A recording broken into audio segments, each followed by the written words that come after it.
I'll just read the first. The way this parsha starts off, and the time that we're entering to right now. El Yom Kippur. Shoftim v'shoftim titin l'cha b'chol sha'arecha asher Hashem Elokecha notin l'cha v'shivtecha v'shavtu et ha'am mishpat tzedek. So the way we start off, El, the way we start off this week's parsha is by Hashem asking us to go and judge other people favorably. So I think it's very fitting. A lot of the times, doing the Daf Yomi the past 6 months, when you're learning multiple things, and especially with the parsha, everything sort of coincides so beautifully when you relate things one to the other. And right now, the time period that we're entering, I think it's super interesting. I learned with some of the boys from Mosheva. I sent out a Lashon Hara, a 1.5-minute voice recording. Oh. And right now we're in this. It's talking about Lashon Hara, and it's talking about the idea of Mida Keneged Mida. The way in which you speak to other people is the way in which Hashem relates back to you, and the way other people speak to you, the way other people speak about you, and what happens in your life. All through just the way in which you speak is the way in which Hashem relates back to you in your life.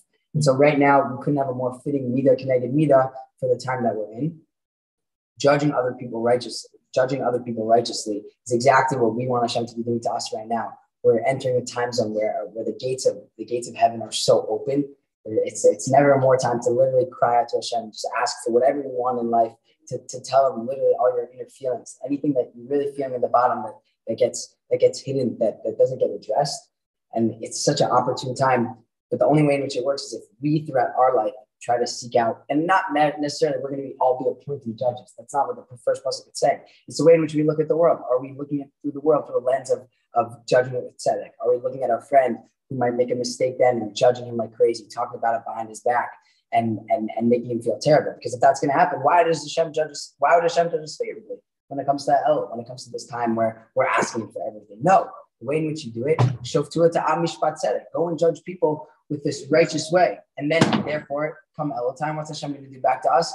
Judge us in a righteous way. Not only grant us the tshuva that we're asking for the mistakes that we made throughout the year, that we're asking Hashem, please, I'm being vulnerable, Hashem, I'm telling you about everything.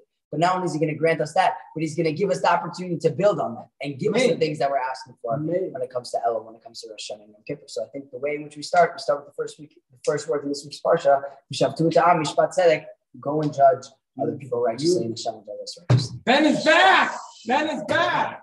Quickly. Shkoyach.